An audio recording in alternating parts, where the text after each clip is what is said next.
Hello everyone, चलिए आज की क्लास स्टार्ट करते हैं। तो देखिए, पिछली क्लास में हम लोगों ने एक्सरसाइज 2B का पहले क्वेश्चन का पहला क्वेश्चन सॉल्व कर लिया था। आज हम लोग को पहले का सेकंड क्वेश्चन सॉल्व करना है।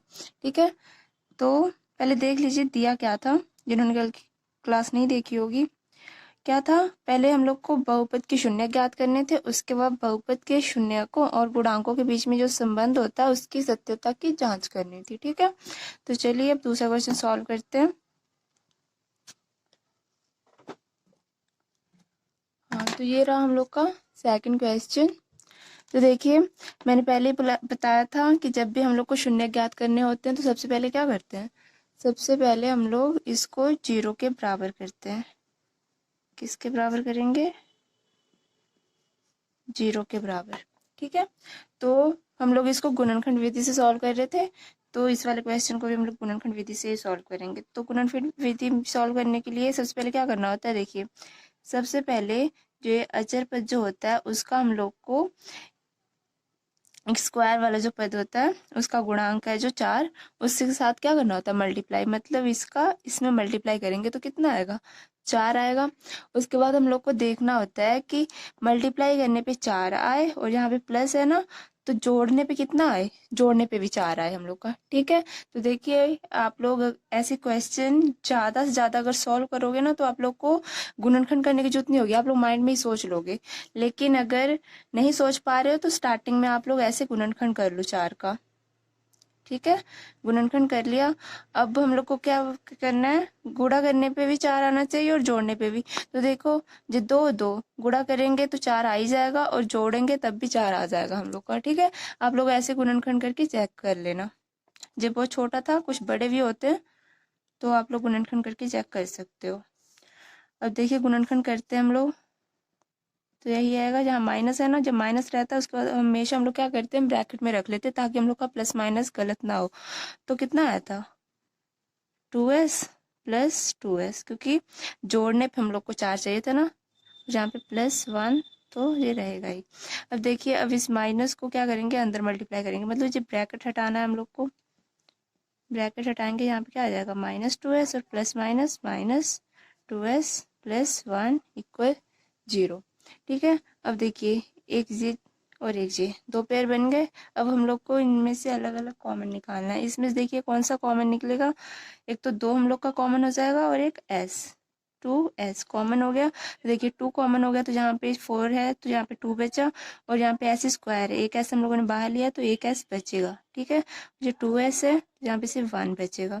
अब इसमें देखिए कुछ भी कॉमन नहीं मिल रहा है। जब कुछ भी कॉमन नहीं मिलता है तो हम लोग एक कॉमन लेते हैं, जब -1 आ जाएगा। अब यहाँ पे 2s, देखिए माइनस है ना, माइनस हम लोगों ने कॉमन ले लिया एक तरह से, तो यहाँ पे निशान चेंज हो जाएगा, प्लस की जगह माइनस। अब देखिए ये दोनों सेम है तो इसको हम लोग एक बार ब्रैकेट में ऐसे लिख लेते हैं, उसके बाद जो कॉमन लिया था उसको हम लोग लिख लेंगे। ठीक है, जितना आ गया। अब हम लोग को क्या करना है, मान निकालना है। कैसे निकालेंगे, यहाँ पे देखिए, यदि इन दोनों को क्या करेंगे, वारी वार से 0 के बराबर, 2s - 1 इक्वल 0 करेंगे। हम लोग 2s इधर रखेंगे, इधर -1 है ना, इधर आएगा तो +1 आएगा। s का मान निकालना है तो 2 भी इधर आएगा, भाग में था इधर मल्टीप्लाई में, तो s का मान कितना आ गया, 1/2। वैसे ही जिस सेकंड वाले का भी, तो देखिए ये दोनों सेम ही, हम लोग का सेम ही था ना, तो इसलिए इसका भी हम लोग का क्या आ जाएगा, यही आएगा। ठीक है, मैंने इसलिए डायरेक्ट रख दिया। तो जब दो मान हम लोग का द्विघात समीकरण है, तो मैंने पहले बताया था जब द्विघात समीकरण होता है तो उसके शून्य भी दो होते हैं, तो दो शून्य हम लोग निकल गए। तो इसमें से हम लोग एक को अल्फा और दूसरे को क्या करते हैं, बीटा मान लेते हैं। अब देखिए आगे हम लोग को क्या करना है, सत्यता की जांच करनी है, तो हम लोग कर लेते हैं।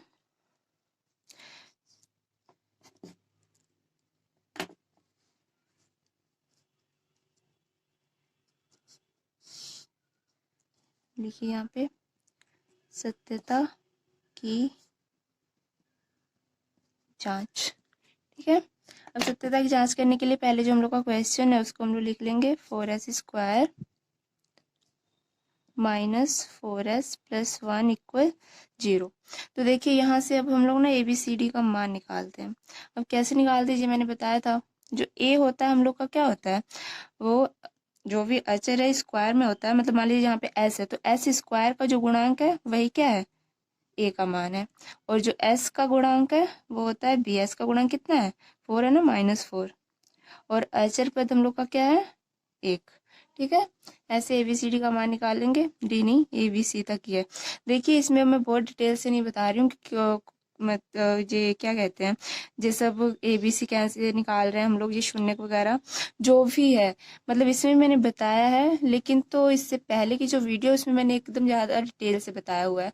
अगर आप लोग को ये समझ नहीं आ रहा तो आप लोग पहले जाकर उस वाली वीडियो को देख लीजिए, तभी आप लोग को ये अच्छे से समझ में आएगा। क्योंकि हर क्वेश्चन में इतनी ब्रीफ्स में बताऊंगी तो फिर ज़्यादा टाइम लग जाएगा। ठीक है,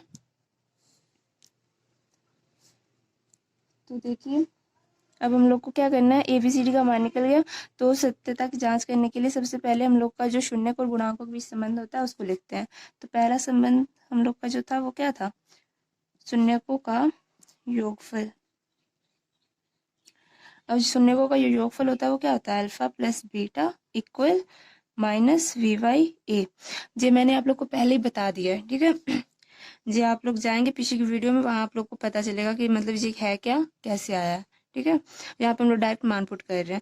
देखिए अल्फा बीटा मैंने यहाँ पे बोला था, एक अल्फा एक बीटा जो मान निकाले थे, तो देखिए दोनों का मान क्या है, 1/2 है। तो यहाँ पे हम लोग लिख देंगे 1/2 + 1/2। और जहाँ माइनस तो रहेगा ही। अब बी का मान देखिए क्या है, -4 है, तो -4, ए का मान 4 है। अब इसको हम लोग सॉल्व करेंगे, देखिए हर बराबर है तो अंश वालों को हम लोग सीधे जोड़ देते हैं। एक एक कितना आ जाएगा, 2, 2/2। जब माइनस से माइनस कैंसिल और 4 से 4 कैंसिल तो 1 आ जाएगा। यहाँ पे 2 से 2 भी काटेंगे तो एक कितना आ गया, 1 = 1। तो जो हम लोग का बराबर आ गया। तो यहाँ से हम लोग का प्रूफ हो रहा है कि मतलब जो हम लोगों ने मान निकाले हैं शून्य को, कि वो क्या है, सही है। तो अभी तो ये योगफल से हुआ, एक और होता है उससे भी हम लोग चेक कर लेंगे, शून्यकों का गुणनफल। शून्यकों का गुणनफल होता है अल्फा बीटा इक्वल c/a। ठीक है, अब अल्फा और बीटा का मान क्या था, 1/2 × 1/2। और सी का मान हम लोगों ने देखिए निकाला था 1 और ए का मान 4। तो यहाँ पे हम लोग लिखेंगे सी का मान 1, ए का मान 4 आ गया। मल्टीप्लाई करेंगे तो यहाँ पे 1/4, इसका भी 1/4। तो देखिए हम लोग का बराबर आ गया, योगफल भी बराबर आया और गुणनफल भी बराबर आ गया। तो इससे क्या प्रूफ हो गया कि जो हम लोगों ने क्वेश्चन सॉल्व किया है, ऊपर जो शून्य निकाले हैं वो बिल्कुल क्या है, सही है। ठीक है, तो बस इतना ही था। अब चलिए जल्दी से हम लोग इसका अगला क्वेश्चन भी सॉल्व कर लेते हैं, यहीं पे सॉल्व कर लेते हैं।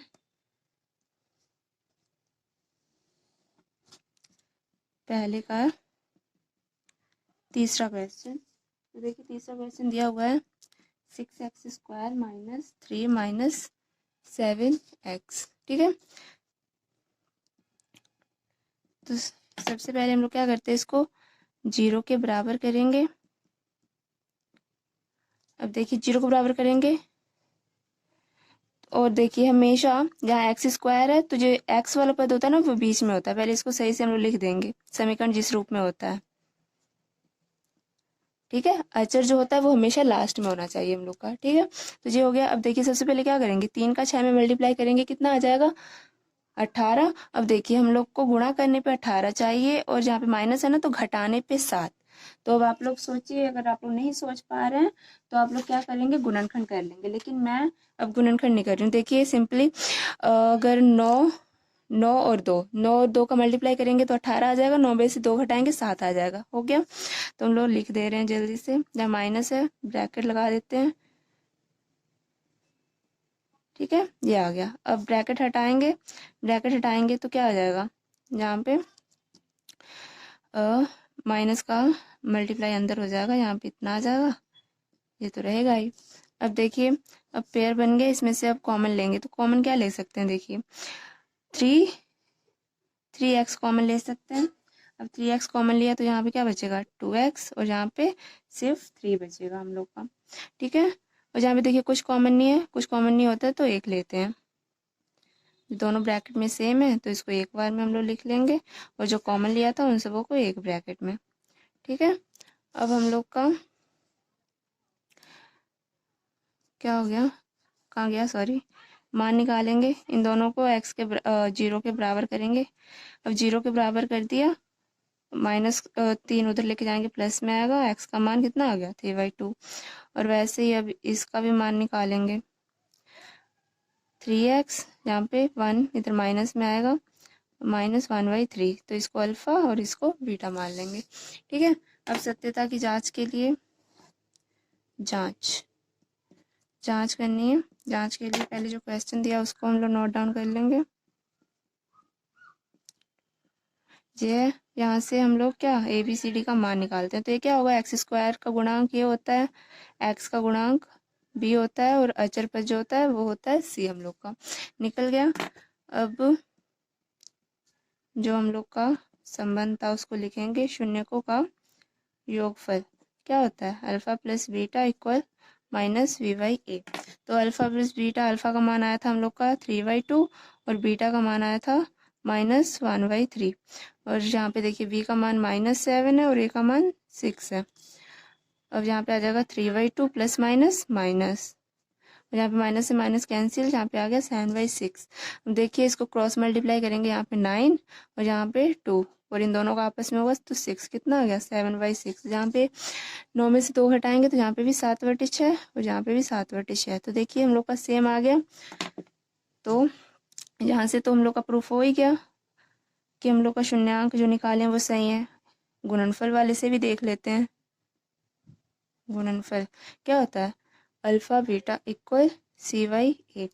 तो अल्फा का मान है हम लोग का कितना 3/2, बीटा का मान है -1/3, और c का मान आया था हम लोग का -3 और a का मान था 6। तो देखिए मल्टीप्लाई करेंगे 3/2 इंटू -1/3, और यहाँ पे देखिए कैंसिल कर देंगे, कितना आ गया -1/2।